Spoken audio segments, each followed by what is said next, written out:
Hey everybody, how's it going? I am Kuit the Geek, and the Raspberry Pi 4 was just announced. What does that mean? What's new? What's different? Let's go ahead and take a look at that.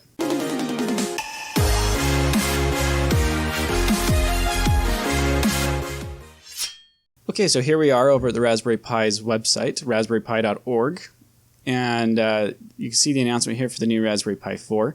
Now, they've done a lot to this little thing that has changed it significantly from previous versions. And let's go ahead and start taking a look at over this real quick. Now, the first things you can see over by their little drawing here is that they have improved the processor. They have changed it from a USB micro to a USB Type-C. They have swapped out the full-size HDMI port for two micro HDMIs, but they are supporting up to 2x4K displays. They also are keeping two of the USB 2.0 ports, and they've added on two USB 3.0 ports, and they've fully changed up to a gigabit Ethernet port at this point. So the last version of the Raspberry Pi had, it wasn't exactly a gigabit port. It did have the actual gigabit port on it, but its speeds were only rated up to about 300 megabytes because of just the chip that they were using was slower and did cause some issues that way. So they definitely increased the throughput from the previous models with the Raspberry Pi 3B+, but it was still not true gigabit, and now we're actually getting our true gigabit. And it's still starting from the $35. So the interesting thing here is that we actually have three different choices of RAM capacity now. So you can either get a 1, 2, or 4 gig variant, and those are $35, $45, and $55 respectively. So you can see we've got options for a dual display coming off of the single board and up to 4K output, which is really cool. They are just kind of showing some of the things here that it's still just as silent as efficient as it has been, but they have increased the networking speeds. You have a choice of RAM, and they can put on the 3.0, which has been a big thing that people have been looking for a while. Another thing that I found interesting is they have this full desktop kit. So if you don't have stuff already, this is actually a really good way to get started. It's including the Raspberry Pi 4 4 gig model, as well as the official mouse and keyboard, two micro HDMI to standard HDMI cables, and a 15.3 watt power supply that's Type-C, the official Raspberry Pi 4 case, the official Raspberry Pi beginner's guide, and a 16 gig noobs card with Raspbian for the SD card for boot. Now this is actually a really awesome little bundle here, and this would save you, it doesn't actually save you money per se, but if you don't have all of these things already, it would definitely get you set up. And I could see this being something that you'd want to just grab and get going. So for pricing for this guy, you're going to be $120, and that is not too bad of a deal considering what's coming in there. It's really nice to just be able to pick them up in the bundle and have everything Pi themed. The case has got this nice red and white look to it. The mouse and keyboard are the same. The HDMI cables are white, and the power supply is also white, so it gives this nice aesthetic. But let's go ahead and dig a little bit deeper into this and see what exactly has been upgraded as far as our tech specs. So you can see kind of another blueprint drawing that they've got here.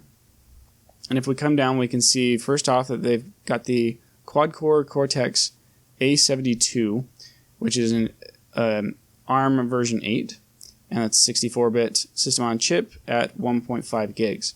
So this is a bit of an increase from the last one. The last one, I believe, was an A53 Cortex. Still a 64-bit, and I believe the Pi 3B Plus was up to 1.5 gigabit or gigahertz, but it's still a nice little increase in power there, even just by that, however little bit that might be. I'm not exactly quite sure on the difference in power between the A72 and the A53. If we come down here, we've got 1 gig, 2 gig, or 4 gigs of low-power DDR4 memory at 2400 megahertz. We have 2.4 and 5.0 gigahertz Wi-Fi, that is AC Wi-Fi, as well as Bluetooth 5.0 and BLE. Got a gigabit Ether port. we got two 2.0 ports and two 3.0 ports. The standard 40-pin GPIO header, which is backwards compatible, which is very much appreciated. And then they've got listed here, it's got the two micro HDMIs, up to 4K 60 Hz. So that's nice.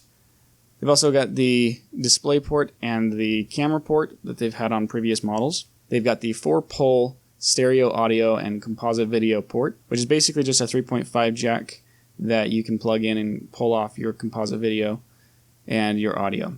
I've got a project coming up that I'm going to kind of show that, but not necessarily on a Pi 4.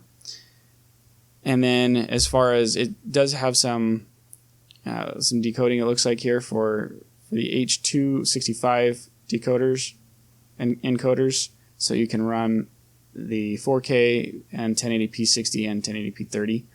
So that's really nice. This is something that I find interesting, is that it's got OpenGL 3.0 support. I don't believe that is the latest version, but that is still fairly powerful, and I'd love to see some what people are going to do with this and what kind of graphics and maybe even older video games we can see ported to this. Another thing I'm really looking forward to seeing is what goes on with the RetroPie and other emulation options here, to see what will change here as far as what game consoles are going to be able to be emulated better now, and what kind of speeds we can see. I'd love to see a fully functioning N64 emulator, and that doesn't lag and have issues on some titles at least. We've also got the micro SD card as normal, the 5-volt DC from the USB Type-C, and you can also bring in 5 volts or pull out 5 volts from the GPIO header. It does have capacity for the power over Ethernet, but it does require their separate hat. And they're basically saying keep it within a normal operating range. 0 to 50 degrees should be. If you're in something that's other than that, you might start to be uncomfortable anyway. So if you do have a good quality 2.5 amp power supply, and you're not using more than 500 milliamps or in total, then you should be able to run this thing just fine. So that's pretty cool. Otherwise, you've got your standard Noobs installation for your new out-of-box software, and you should be able to get that up and going. It will be really interesting to see what happens with this. What kind of things are changed, what additional operating systems people are going to start getting to run on this. There's currently support for their official Raspbian, which is based off of Debian. They have support from Mate and numerous other versions and distros, but it would be really cool to see what comes out of this coming forward. But that pretty much wraps it up. I just wanted to take a quick look at this. I love the Raspberry Pis. I'm a big fan of them. So this is really exciting to see the Raspberry Pi 4 being released and the different options we have and the different power that's available for this. And there's going to be a lot of really cool things going forward, and I definitely can't wait to get my hands on one of them. I would love to get a hold of the desktop kit just because I do like the aesthetic, but at the same time I've got so many Raspberry Pis that I would really just need the Pi, the power supply, and the case. So it'll be really interesting to see what's going on going forward, though, and tell me your thoughts in the comments about if you're looking forward to the Raspberry Pi 4, if you've already got one on order. I'm not sure if they're already out of stock yet, but that tends to be the way that the Raspberry Pi works. I've been watching it for years now, since the original one came out, and I think every time they've released it, within about a day or so, they're gone, if not within a few hours. So if you're able to get one, let me know in the comments. If you haven't already, be sure to like, comment, and subscribe to my channel. Be sure to hit the little bell for notifications. I do a lot of videos along this type of thing, and I have a very big interest in embedded Linux and boards like the Raspberry Pi 4. And I hope to make a lot of awesome future content, so your subscription is very helpful. As well, you can check me out over on Patreon at patreon.com/Kuit. And otherwise, I think that'll pretty much do it for today. Let me know what you think, though. This is really exciting, and the 4K support, I think, is going to be one of the biggest things. What feature are you most looking forward to? Let me know in the comments below. All right, everybody, that'll pretty much do it. We'll see you in the next one.